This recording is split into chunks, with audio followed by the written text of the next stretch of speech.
The cat stalked away, his tail high. Charlie rolled off the guy, aware that at 5'10" and well-muscled, she weighed a whole lot more than was considered fashionable. No doubt he'd had the wind knocked out of him. With luck, only his pride was hurt, and then she could lecture him on why it was never good to be stupid. At worst, she was about to have to call for an ambulance. "You okay?" she asked, shifting into a kneeling position and glancing at the man for the first time. "Did you hit your head and—" Crap and double crap. This wasn't some random stupid person, she thought, taking in the perfectly shaped jaw, the firm full mouth, and, when his lid slowly opened, the dark eyes fringed by long lashes. This was possibly the best-looking man on the planet. Clay Stryker, model, movie butt double. His ass had been flashed in magazine ads, calendars, and on the big screen. He had a killer body, and his face was even better. He was the kind of man for whom, on the promise of a smile, the earth would change its rotation. She'd met him a couple of times, at her friend Heidi's recent wedding to Clay's brother, for starters. Plus, Clay lived at the ranch where she boarded her horse.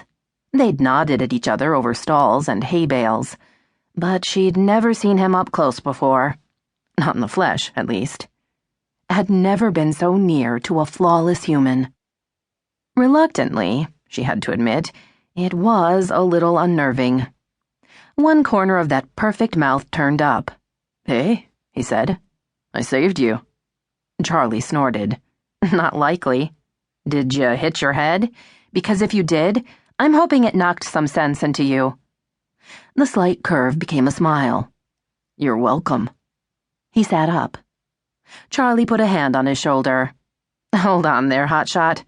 Are you injured? You were at the bottom of our pile-up. Make sure nothing's broken." "My ego's a little bruised that you don't appreciate what I did for you." "You knocked me off the ladder and nearly killed us both. No, you don't get a cookie." She stood, then held out her hand to help him up. "Can you stand?" The smile turned into a grin. Damn, the man was pretty, she thought absently. Despite the fact that it had literally been a decade since she'd found any man attractive, there was something about his near godlike perfection that was appealing. He ignored her hand and stood in one easy movement. "I'm good." "Charlie, are you all right?" "Fine, Mrs. Coverson," Charlie said, trying not to clench her teeth. Her dentist had warned her that she needed to stop grinding her jaw when she was annoyed, which was much of the time. Mrs. Coverson stood on the front porch, Daytona in her arms. Behind her, Michelle Banfield, who worked with Charlie, stood with a half-eaten brownie and a look of guilt in her eyes. "I was coming back out to help," Michelle mumbled. But there were these brownies." "That's okay," Clay told her. "I was here." It was all Charlie could do not to smack him upside the head. "Here is the one place you shouldn't be.